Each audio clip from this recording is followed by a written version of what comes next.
तो पहला स्टेप जो मैंने आपको बता दिया कि you are a lucky generation जो अब इस एज ब्रैकेट में आ रही हैं, वो मैंने रीजंस भी बता दिए। सेकंड मैंने आपको बता दिया कि ऑप्शनल सब्जेक्ट किस तरीके से सिलेक्ट करने हैं। अब नंबर 3 जिस चीज़ पे हमने आना है वो ये है कि तैयारी शुरू कैसे कर दी है। बहुत लोगों के लिए प्रॉब्लम ये है कि भाई कहाँ से पढ़ना है। This is Ayaz Hussain Mashuri. Currently, I am working as Assistant Commissioner in District Hyderabad. I have been working for CSS and PCS aspirant. I have been teaching them since last 10 years. I have qualified 4 competitive exams out of 6. My father always wanted me to become a doctor. तो इसी वजह से मेरी जो intermediate थी वो भी medical field में थी, साइंस में थी। तो उसी में हुआ क्या कि when I have completed my first year I was of the view कि I would not be a good doctor. तो अब मैं क्या करूं, बाबा का ख्वाब था कि मुझे डॉक्टर बनना है, लेकिन आई वाज नॉट श्योर कि मैं अच्छा डॉक्टर बन सकूंगा। तो जैसे इंटरमीडिएट कंप्लीट हुई I asked my father that कि मुझे इस टेस्ट में अपीयर नहीं होना और मुझे डॉक्टर नहीं बनना। एंड अनफॉर्चुनेटली ये मेरे वाले साहब के लिए एक बैड न्यूज़ थी because he wanted me to become a doctor. तो फिर मैं हमेशा एक चीज़ की तलाश में था। My future was wake eight that time. मैं इस तलाश में था कि बाबा कोई और ख्वाब देखे मेरे लिए या बाबा एक और ख्वाहिश करे तो मैं उसको पूरा करूं। और मुझे अब भी याद है कि एट दैट टाइम मैंने एक सिंधी में कपलेट लिखा था जो मैं आपको बताना चाहूँगा कि ही अयाज़ कंहिंजी तमन्ना जे करे हर तमन्ना पंहिंजी थो मारण घुरे। और यहाँ से मेरी जर्नी स्टार्ट हुई थी। और उसके बाद मेरे बाबा ने मुझे कहा कि ऐसा क्यों नहीं करते कि आप अगर आप डॉक्टर नहीं बनेंगे आप सीएसएस की फील्ड की तरफ आ जाएं, कॉम्पिटिटिव एग्जाम्स की तरफ आ जाएं और ब्यूरोक्रेट बन जाएं, अफसर बन जाएं। मैंने कहा डन विथ यू बाबा सही, क्योंकि पहले भी मैंने आपको जवाब दिया था, अब इंशाल्लाह मैं आपको करके दिखाऊंगा और आपका ख्वाब मेरा ख्वाब होगा। यहाँ से मेरी जर्नी स्टार्ट हुई थी। और मैं आपको ये बता दूँ मोटिवेशन हमेशा किसी भी बंदे के लिए लाजमी फैक्टर है किसी भी गोल को अचीव करने के लिए। तो कॉम्पिटिटिव एग्जाम अगर आपका गोल है तो you must have a motivation. Motivation can be in any form. मेरे लिए मोटिवेशन मेरे वाले साहब थे। तो यहाँ से मेरी जर्नी स्टार्ट हुई थी और I was doing graduation in a BCom and वो भी मेरी पढ़ाई चलती रही और उसी के साथ मैंने यह सफ़र करना भी शुरू कर दिया था बैक इन 2008 एंड 9। और उसके बाद मैंने आपको ये बता दूं कि I gave 3 CSS attempt and among them मैंने एक पास किया था और जिसमें मेरी एलोकेशन नहीं हुई थी। और मैं आपको यह भी बता दूं कि मेरा वो पहला अटैम्प्ट 21 साल का मिनिमम एज का अटैम्प्ट था and I qualified it in that age. क्योंकि मेरे अबू ये भी कहते थे कि आप ना सिर्फ पास करें लेकिन आप पहले अटैम्प्ट में पास करें और आपका ये मिनिमम एज में आप यंग अफसर बन जाएं। और अल्हम्दुलिल्लाह मैंने पास किया था, रिटन भी पास किया था, इंटरव्यू पास किया था, इंटरव्यू भी, लेकिन मेरी एलोकेशन ना हो पाई।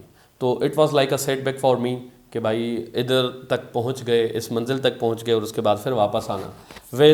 फिर मैंने कहा कि भाई अभी मंजिल मुझे आसान लग रही है क्योंकि मैंने इतनी मंजिल तय कर ली थी, इतना रास्ता तय कर लिया था।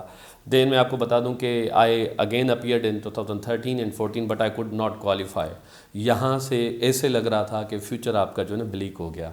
अब आपके लिए कोई रास्ता नहीं है। जो आपका ख्वाब था, जो आपके अबू का ख्वाब था, वो आपका ऐसे समझे ख़त्म हो गया क्योंकि 3 CSS के अटैम्प्ट वो 3 मैंने एग्जॉस्ट कर लिए और within the age of 25 years मैंने सारे एग्जॉस्ट कर लिए। लेकिन मुझ में एक डिटर्मिनेशन थी कि भाई ये ब्यूरोक्रेट बनने का, अफसर बनने का ख्वाब मुझे पूरा करना है। If not on this way then what is the other way. I was finding other opportunities. तो एट दैट टाइम जब मैं अपना सेकंड अटेम्प्ट दे रहा था तो CC13 SPSC ने अनाउंस की हुई थी। और CC13 आपको पता है कंबाइंड कॉम्पिटिटिव एग्जाम्स कहते हैं। ये CSS की तरह ही एक प्रोविंशियल लेवल का एक बड़ा एग्ज़ाम होता है। तो मैंने उस एग्ज़ाम के लिए अप्लाई कर लिया था। बट आपको पता है अनफॉर्चुनेट फैक्ट्स जो है ना सिंध में होते रहे कि डिलेज होती रहती हैं इन एग्ज़ाम्स में। तो ये एग्ज़ाम जाके हुआ था 2015 में। एंड आपको ये बता दूं कि सीट्स जो असिस्टेंट कमिश्नर की थी, जो मेरा ड्रीम चॉइस ग्रुप था कि मुझे बनना है, जो अल्हम्दुलिल्लाह आज मैं हूँ, तो वो टोटल 27 सीट्स थी सिंध रूरल की। और आउट ऑफ 50,000 पीपल जिन्होंने अप्लाई किया था तो मुझे कम्पीट करना था। CSS में भी इतने बंदे अपीयर नहीं होते थे नॉर्मल ईयर में, लेकिन वहाँ पे क्योंकि स्क्रीनिंग जैसे CSS में आज इंट्रोड्यूस हुई है, ये PCS या CCA ये 2013 से लेके जो है ना स्क्रीनिंग हो रही है उसकी। तो आउट ऑफ 50,000 अल्हम्दुलिल्लाह मैंने जो है अपना 27 में भी फॉल किया और मैंने टॉप 3rd पोजीशन जो है ना वो ले ली थी and I become assistant commissioner. यहाँ तक तो I was very happy, my father was very happy, everyone was very happy कि चलो भाई जो ख्वाब था वो पूरा हो गया, CSS के थ्रू नहीं तो PCS के थ्रू। लेकिन एक और सेटबैक ज़िंदगी में, और वो सेटबैक ये था कि ऑनरेबल सुप्रीम कोर्ट डिसाइडेड उन्होंने आर्डर कर लिया कि भाई आपने दोबारा एग्ज़ाम देना है, it's null and wide, CC13 इसे कहते हैं, it's null and void. Well again a big setback for me. तो मैंने कहा यार अब इस मंजिल तक पहुँचे तो अभी भी छोड़ना नहीं है। उन्होंने एक ये चॉइस दी कि आप दोबारा एग्ज़ाम दे सकते हैं ये, तो मैंने दोबारा एग्ज़ाम दिया and then again I qualified that exam second time CC, और उसमें मैं सेक्शन ऑफिसर बन गया।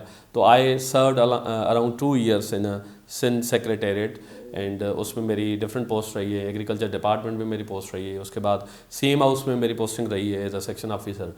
तो इसके बाद मेरे माइंड में एक चीज़ अगेन रह रही थी यार, जो मेरा ड्रीम था कि असिस्टेंट कमिश्नर बनना है, ठीक है, वहाँ पे PS कहते हैं या DMG कहते थे प्रीवियसली, यहाँ पे आपको XPCS ग्रुप कहते हैं। तो मेरा ये ड्रीम था और मुझे ये ड्रीम पूरा करना था। Again I was looking for another chance. तो मैंने अगर अगेन देखा कि एक नई एडवर्टीजमेंट आ गई और that advertisement was regarding CC18 combined competitive exam 2018, और उस अपना एग्ज़ाम में अगेन असिस्टेंट कमिश्नर की सीट्स आ गई। I again third time applied in CC, जैसे नॉर्मली आप अपनी लैंग्वेज में यहाँ के लोग PCS कहते हैं, तो उसमें मैंने अप्लाई कर लिया और अल्हम्दुलिल्लाह I again allocated in PMS group. अब ये PMS क्या है, मैं थोड़ा सा आपको ये गाइड करता चलूँ कि पहले सिंध में XPCS और PSS कैडर होते थे, जिसमें सेक्शन ऑफिसर और असिस्टेंट कमिश्नर बनते थे। इन दोनों कैडर को उन लोगों ने मर्ज करके नया नाम दे दिया प्रोविंशियल मैनेजमेंट सर्विस, इसे कहते हैं PMS। So now we will be working as a section officer in a office setup and assistant commissioner in the field. तो अल्हम्दुलिल्लाह my dream come true. It took time, though it took time, but yet it come true. तो मैं आप लोगों को जो young aspirants हैं उनको भी ये सजेशन दूंगा कि never compromise on your dreams, keep continue your struggle, your try regarding your dream। At the end आपको मंजिल मिल जाती है। सिर्फ ये ना देखें कि एक अटेम्प्ट फेल हो गया तो कुछ लोग तो पता नहीं यहाँ पे सुसाइड का भी सोच लेते हैं कि भाई एग्ज़ाम चला गया तो ज़िंदगी चली गई। ऐसा कुछ नहीं है, ये भी 17 ग्रेड की जॉब है, बाकी भी 17 ग्रेड की जॉब है। और अगर इसमें भी अगर आप अदर अपॉर्चुनिटीज़ देखें तो प्रोविंशियल एग्ज़ाम्स में ऐसी ही पोस्ट आपको मिल रही होती हैं, लेकिन आप ट्राई करते रहें तो आप इसको छोड़ें नहीं। ये जो CSS PCS जैसे नॉर्मली हम कहते हैं, इनकी तैयारी कैसे की जाए, कहाँ से शुरू किया जाए, ठीक है। तो सबसे पहले जो मैं आपको एक ऐसे कह दें कि आप लोगों के लिए जो एज ब्रैकेट 21 से 30 के अब यंगस्टर्स आ रहे हैं उनके लिए एक बड़ी खुशखबरी है, स्पेशली फ्रॉम सिंध। जो मैं अब सिंध की बात करूँगा कि भाई एक तो CSS रेगुलर बेसिस पे हो रही होती है। नॉर्मली पहले फरवरी में होती थी, अब आपको पता है कि उसका टाइम पीरियड 30 मई हो गया है और स्क्रीनिंग स्टार्ट हो गई है। पहले CC जैसे हम कहते हैं कंबाइंड कॉम्पिटिटिव एग्जाम, या जैसे नॉर्मल लैंग्वेज में आप PCS कह रहे होते हैं, वो पहले हर 5 साल के बाद होती थी। आई कैन टेल यू कि भाई लास्ट एग्ज़ाम 2013 हुआ था, 13 से पहले 2008 हुआ था, 8 से पहले 2003 हुआ था एंड 1990s में, तो हर 5 साल के बाद। तो इसमें होता क्या था कि कभी कभी किसी स्टूडेंट्स को ना ज़िंदगी मतलब एज ब्रैकेट में 21 से पहले 28 एज होती थी मैक्सिमम, अब वो भी बढ़ गई है, 30 हो गई है। तो 21 से 28 की एज में हर बंदे की एज में कोई एक ही कॉम्पिटिटिव एग्जाम आ जाता था तो वो बड़ा खुशनसीब समझता था अपने आप को, और उसमें अगर फेल हो जाता तो अनफॉर्चुनेट हो जाता था। तो आप लोगों के लिए एक बड़ा फ़ायदा ये है कि अब CC combined competitive exam Sindh ने भी रेगुलर कर लिए, लाइक CSS वो भी हर साल होगी। तो आप लोगों के लिए अब 3 नहीं है, 21 से एज भी बढ़ गई, 28 से मैक्सिमम 30 हो गई। इस 10 सालों के गैप में जो भी आप आ रहे हैं इनके लिए 6 कॉम्पिटिटिव एग्जाम्स हैं। और मज़ीद आपको ये बता दूं कि उनमें अपना सिलेबस, प्रीवियसली CC का सिलेबस ऑल टुगेदर डिफरेंट था और CSS का डिफरेंट था। अब कामा और फुल स्टॉप तक जो है ना सिलेबस सेम हो गया है।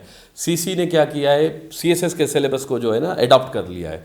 वो एग्जैक्टली वही सिलेबस है, वही सब्जेक्ट्स हैं, सिर्फ एक डिफरेंस है, वो भी मैं आपको बताता चलूँ कि जो पाकिस्तान अफेयर और करंट अफेयर कंपलसरी सब्जेक्ट्स आ रहे होते हैं, उन दोनों को SPSC ने कंबाइंड करके एक सब्जेक्ट काउंट कर लिया है। सिलेबस अगेंस्ट वही है, ठीक है, लेकिन 50-50 मार्क्स के हो गए और 100 का हो गया। तो ये जो 100 मार्क्स रह गई, उसके लिए उन्होंने लैंग्वेज को इंट्रोड्यूस किया, सिंधी जनरल, क्योंकि प्रोविंशियल एग्जाम होता है तो लैंग्वेज को प्रमोट करना उनका काम होता है, प्रोविंशियल जितने भी कमीशंस होती हैं, तो उन्होंने सिंधी और उर्दू सब्जेक्ट रख लिया है। तो ये आप लोगों के लिए बड़ी खुशखबरी है कि आप लोगों ने ट्राई करनी है, अब एक ही एग्ज़ाम की तैयारी करनी है, सिलेबस भी सेम होगा एक्सक्लूडिंग 1 सब्जेक्ट, और आप इन 10 सालों में 6 अटेम्प्ट दे सकते हैं। It's a big news for you people. अच्छा, इसके बाद जो इम्पोर्टेंट बात आ रही है कि स्टार्ट कहाँ से करें। ठीक है, सब लोगों के लिए प्रॉब्लम यहाँ आता है। और जब भी कोई जर्नी स्टार्ट करता है तो उसमें एक सवाल ये आता है कि ऑप्शनल सब्जेक्ट्स की तो बड़ी लंबी सी लिस्ट है, 40-40, 50-50 सब्जेक्ट है, कौन से उठाने चाहिए, कौन से नहीं उठाने चाहिए। यहाँ पे ये भी बातें होती हैं कि स्कोरिंग ट्रेंड है नहीं है। मैं आपको ये बता दूँ कि सबसे पहले अगर स्कोरिंग ट्रेंड की भी बात करें तो हो सकता है, लेकिन उसके अलावा एक चीज़ आप नोट करें कि हर सब्जेक्ट आजकल स्कोर दे रहा है। अगर आप मार्कशीट चेक करें, CSS फोरम वेबसाइट है, बहुत सारी वेबसाइट्स हैं जिसमें लोग अपनी मार्कशीट शेयर करते हैं, अपने इश्यूज शेयर करते हैं जो CSS एस्पिरेंट्स होते हैं। तो I have been observing these all marksheet, तो उसमें मुझे ये आइडिया लग रहा है कि आजकल वो जो ट्रेंड वाला चक्कर है ना वो थोड़ा कम हो गया है, उसका इम्पैक्ट कम हो गया है। अब बंदे ऑप्शनल सब्जेक्ट्स में फेल भी हो रहे हैं, पहले नहीं होते थे, ठीक है, और ऑप्शनल सब्जेक्ट्स उनको IAS स्कोर भी दे रहे हैं। वही ऑप्शनल सब्जेक्ट जो प्रीवियस ईयर में आपको आउट ऑफ 100 80-90 स्कोर दे रहा है, तो दूसरे साल वो 30-40 भी दे रहा है। तो इसमें आता है कि आप अपनी तरफ से एफर्ट्स क्या लगा रहे हैं, एक ये इंपॉर्टेंट बात है, ठीक है। अब आते हैं कि कौन से सिलेक्ट करने हैं, तो उसके लिए छोटा सा फार्मूला आपको बता दूं कि ऑप्शनल सब्जेक्ट सेलेक्ट कैसे करते हैं, ठीक है। सबसे पहले important thing is that you must go for your educational background. अगर आपका एजुकेशनल बैकग्राउंड कॉमर्स फील्ड में से आपने BBA किया हुआ है, MBA किया हुआ है, SEC किया हुआ है, CA किया हुआ है, BCom किया हुआ है, ठीक है, और रेगुलर बेसिस पे किया हुआ है, अच्छे तरीके से उसको पढ़ा हुआ है, तो then you can go for the business ad, you can go for the accounting के सब्जेक्ट की तरफ जा सकते हैं। और ये जो सब्जेक्ट्स हैं ये स्कोर दे भी रहे हैं, ठीक है। और I know some of the toppers in Pakistan जिन्होंने पहली पोजीशन ली, एंड उनके ये अकाउंट्स और ये सारे सब्जेक्ट्स रहे, ठीक है। तो ऐसा नहीं कि ये जो सब्जेक्ट लेंगे तो आपको स्कोर नहीं मिलेगा, नंबर 1। अच्छा, तो एजुकेशन बैकग्राउंड ज़रूर देखना है। अगर किसी का आर्ट्स में से तो आप आर्ट्स के सब्जेक्ट की तरफ जा सकते हैं। अच्छा, एक ये फिल्टर अगर लगा लिया, इसके बाद आपको ये देखना है कि टफ़ है या इजी है, लेंथी है या शॉर्ट है। ये बड़ा इंपॉर्टेंट फैक्टर होता है। देखें, अगर आप इस्लामिक हिस्ट्री की बात करें तो प्रीवियसली इस्लामिक हिस्ट्री 200 मार्क्स का सब्जेक्ट था, अब ये हो गया 100 मार्क्स का। और प्रॉब्लम कहाँ पे आया कि सिलेबस वही 200 मार्क्स का है। जिस बंदे का पहले 200 मार्क्स का पढ़ा हुआ है और अटैम्प्ट दिया हुआ है उसके लिए तो it's fine that he can go for the Islamic history, but नए स्टूडेंट्स को I don't suggest Islamic history, क्योंकि जितनी इस्लामिक हिस्ट्री की स्ट्रगल आप करेंगे ना उसमें मतलब मैं कहता हूँ कि 3 अदर ऑप्शनल सब्जेक्ट्स आपके तैयार हो जाएंगे 100 मार्क्स के। और मैं आपको बताऊँ, हमारे पास टाइम कम होता है, एक साल में 12 सब्जेक्ट तैयार करने होते हैं ना, एक साल में अटैम्प्ट देना होता है, हर साल अटैम्प्ट हो रहा है, तो हम ये रिस्क नहीं ले सकते ना कि एक सब्जेक्ट को 6-6 महीने बैठ के पढ़ें। हमने 12 सब्जेक्ट्स कवर करने होते हैं, तो गो फॉर द सब्जेक्ट जो आपका टाइम कम ले। अगर हिस्ट्री की तरफ जा रहे हैं तो इंडो पाक is a very good subject, US history is a very good subject, ठीक है। यूरोपियन भी अच्छा है, अगेन यूरोपियन लेंथी है, ठीक है। तो आपने ये चीज़ें नोट करनी होती हैं, ठीक है। अगर आपका बैकग्राउंड है तो फिर तो अच्छा है, आप यूरोपियन हिस्ट्री भी ले सकते हैं, बाकी भी ले सकते हैं, इस्लामिक हिस्ट्री भी ले सकते हैं। अगर किसी की मास्टर्स की हुई है इस्लामिक हिस्ट्री में तो वो ले सकता है, क्योंकि उनको टाइम कम लगेगा, स्ट्रगल कम लगेगी। तो फर्स्ट फिल्टर आपका क्या हुआ कि आपने एजुकेशन बैकग्राउंड देखना है। सेकंड फैक्टर आपका क्या हुआ कि आपने ये देखना है कि लेंथी है या शॉर्ट है सिलेबस, क्योंकि आपके पास टाइम कम होता है। नंबर 3, कुछ सब्जेक्ट्स होते हैं टेक्निकल, कुछ होते हैं जनरल। जनरल का मतलब होता है आर्ट्स की फील्ड। आपको पता है आर्ट हर बंदा पढ़ सकता है। देखें, जो साइंस की फील्ड से होता है वो भी तो नावल्स बैठ के पढ़ रहा होता है ना, ठीक है, और जो कॉमर्स की फील्ड से होता है वो भी बैठ के नावल्स और स्टोरीज पढ़ रहा होता है। तो इट मीन्स आर्ट्स इतना सिंपल होता है कि इसको हर बंदा अडाप्ट कर सकता है, पढ़ सकता है। तो टेक्निकल फील्ड लाइक मैं आपको कह दूं कि भाई एग्रीकल्चर और फॉरेस्ट्री ले लो और आपका बैकग्राउंड ही ना हो तो आपके लिए मसला होगा। और कुछ स्टूडेंट ये भी मिस्टेक करते हैं कि यार I have seen some marksheets के पंजाब में एक फ़लाँ स्टूडेंट था, उसकी भाई एग्रीकल्चर में आउट ऑफ 100 जो है ना 90 स्कोर आ गया तो मुझे भी लेना चाहिए। भाई उसने लिया होगा तो उसका कोई बैकग्राउंड भी हो सकता है ना, इट डजेंट मीन कि उसने लिया है तो आप भी अच्छा स्कोर लेंगे। तो यू हैव टू सी के व्हाट्स योर बैकग्राउंड, नंबर 1, और उसके बाद देखना है कि सिलेबस लेंथी है या छोटा है, ये देखना है। नंबर 3, आपने ये देखना है कि टेक्निकल है या आर्ट्स है। आर्ट्स से है तो आप भी ले सकते हैं, कोई और भी ले सकता है, लेकिन कोई साइंटिफिक सब्जेक्ट है, किसी टेक्निकल फील्ड से है, then you must take care कि आपने लेना है या नहीं लेना, ठीक है। तो थर्ड चीज़ आपकी ये हो गई। नंबर 4, जो स्कोरिंग ट्रेंड्स की बातें होती है ना, मैं आपको ये बता दूं इसमें कुछ मिथ्स भी होती हैं, कुछ रियलिटीज़ भी हैं। रियलिटीज़ इन अ सेंस मैं आपको ये बता दूं, इट्स ह्यूमन साइकी। जो आपका एग्जामिनर है ना वो इंसान ही है आपकी तरह, वो कापीज चेक कर रहा होता है, वो यूनिवर्सिटीज़ के प्रोफेसर्स ही होते हैं। तो उसमें क्या होता है, कुछ लोगों की मेंटालिटी ये होती है कि भाई मतलब they always give tough checking, ठीक है, वो टफ चेकिंग करते रहते हैं, लोगों को स्कोर नहीं देते। ये यूनिवर्सिटीज़ में आपने ऑब्जर्व किया होगा, ठीक है, हम भी करते हैं। जब यूनिवर्सिटीज़ में पढ़ते हैं कुछ ऐसे टीचर मिलते हैं वो किसी को भी स्कोर नहीं देते, उनका जो पैरामीटर होता है वो थोड़ा ज़्यादा होता है। उसके पीछे रीज़न ये है कि उन्होंने ज़्यादा पढ़ा हुआ है ना, प्रोफेसर है, सारी उम्र उन्होंने इस सब्जेक्ट में दी हुई है, तो वो एक्सपेक्ट कर रहे होते हैं कि आप भी वही लिखें, जो मुमकिन होता नहीं है कि एक साल में 12 सब्जेक्ट बंदा पढ़ ले, जिसके लिए अंग्रेजी में कोटेशन है jack of all master of none.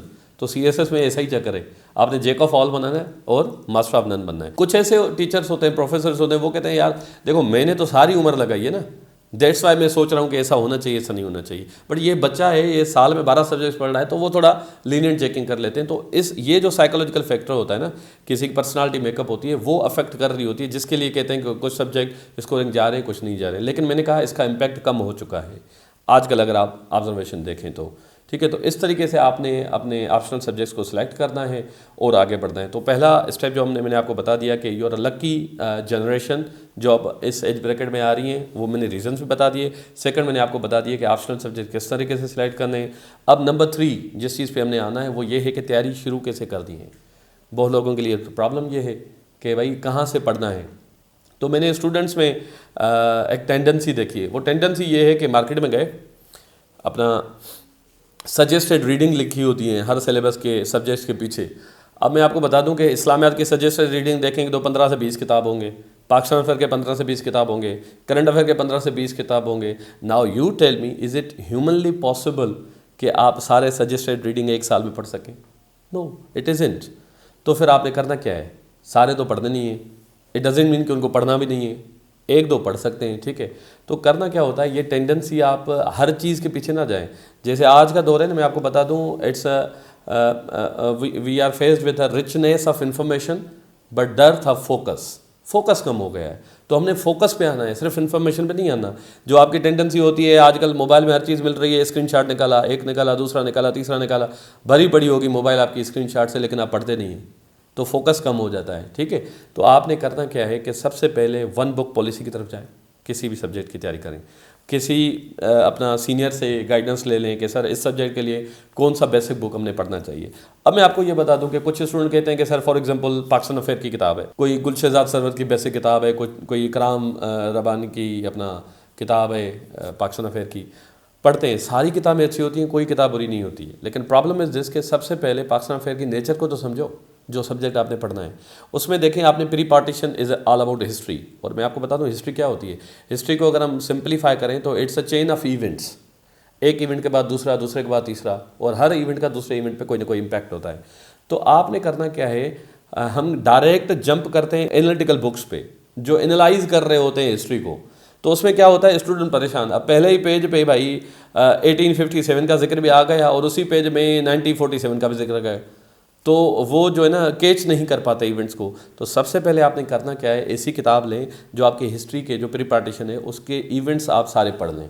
वो किसी भी किताब में से पढ़ लें, क्योंकि इवेंट स्टैटिक हैं, हिस्ट्री में आ गए, सेम है, वो चेंज नहीं हो सकते। वो फैक्ट्स हर किताब में आपको सेम मिलेंगे, वो पढ़ लिए। उसके बाद आपने अगर दूसरा किताब पढ़ना है, अपना एनालिसिस को डेवलप करना है, तो फिर आपने क्या करना है कि कोई भी दूसरा किताब बाद में एनालिटिकल पढ़ लें। ठीक है, तो इस तरीके से आपने 1 बुक पॉलिसी से पहले स्टार्ट करना है हर सब्जेक्ट से, और वो किसी सी गाइडेंस ले लें। ऐसे ना हो कि अपने तजर्बे से, क्योंकि आप स्टार्ट ले रहे होते हैं, आपको पता नहीं होता, एक किताब पढ़ लिया, फिर समझ आया कि यार इसमें तो मेरी चीज़ें कवर नहीं हो रही, दूसरा ले लिया, फिर पता चला उसकी भी कवर नहीं हो रही। स्टार्टिंग में कुछ स्टूडेंट का जो पैशन होता है ना, वो आप समझ लें कि टू मूव द माउंटेन्स, वो कहते हैं कि आज जो है ना हमने बस माउंटेन्स को मूव कर लेना है। और उससे करते क्या है कि स्टार्टिंग करते हैं 15-15 घंटे दिन में पढ़ते हैं, 20-20 घंटे पढ़ने की कोशिश कर रहे होते हैं। और मैं आपको बता दूं, इट्स नॉट ह्यूमनली पॉसिबल कि आप 15 घंटे की स्टडी को माइंड में रिटेन भी कर सकें। पढ़ तो लेंगे, बैठना और डिक्टेशन करना, बैठ के पढ़ना है समथिंग एल्स। उन सारी चीज़ों को माइंड में रिटेन करना और फिर रिप्रोड्यूस करना है something else. This is again important. ठीक है, तो मैं आपको ये सजेस्ट करूँगा कि मतलब 8 आवर्स मैक्सिमम जो है ना वो काफ़ी होता है इसको अगर आपने रेगुलर बेसिस पे किया तो इनफ होता है। अब ये वेरी कर सकता है, अगर आप का एज ब्रैकेट ये है कि अब आपका ड्यू अटेम्प्ट बनता है और आपके पास 6 मंथ्स रहते हैं, 5 महीने रहते हैं, 6 महीने रहते हैं, तो आपने फिर क्या करना होगा, क्योंकि आपके जो डेज़ हैं वो कम बचते हैं, तो आपने आवर्स को बढ़ाना होगा। अगर आपके पास पूरा 1 साल पड़ा हुआ है, 1.5 साल पड़ा हुआ है, आप नेक्स्ट अटेम्प्ट देना है, ठीक है, 22 का भी नहीं देना, 23 का देना है, देन आपने क्या करना है, वो 8 आवर्स को 4 आवर्स में कन्वर्ट कर लिए तो फिर भी नो इशू।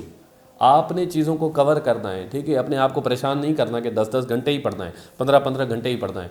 और मैं आपको ये बता दूं कि जब हमने ये जर्नी स्टार्ट की थी कि एक बड़ी मिथ थी कि भाई जो CSS की तैयारी करेगा, जो PCS की तैयारी करेगा, पहली बात तो उसको एक कमरे में बंद होना होगा, ठीक है। और घर वाले जो होंगे ना वो कमरे को बाहर से ताला लगा देंगे, और आपका जो खाना होगा वो भी एक विंडो के थ्रू आएगा, ठीक है। आपके बाल जो है ना 2-2 महीनों के बाद बड़े हो जाएंगे और फिर आपको कहेंगे कि भाई बाहर निकलो। तो ऐसा कोई सीन नहीं है, ये सारी मिथ्स हैं।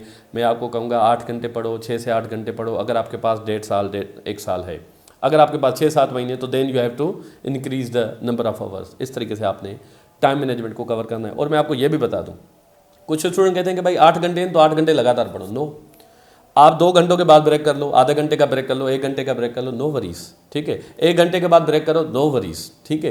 ताकि हमने माइंड को वो इन्फॉर्मेशन, वो नॉलेज रिटेन करानी है, जान नहीं छुड़ानी कि बस माइंड में डालते गए और फिर रिप्रोड्यूस ना कर पाएँ, ठीक है। और वो जो ब्रेक होगा ना, उस ब्रेक में आपकी जो फेवरेट एक्टिविटी हो वो ही करें, ठीक है। मतलब आपने जो है ना, you have to listen to music, तो म्यूज़िक सुन लें, नो वरीज।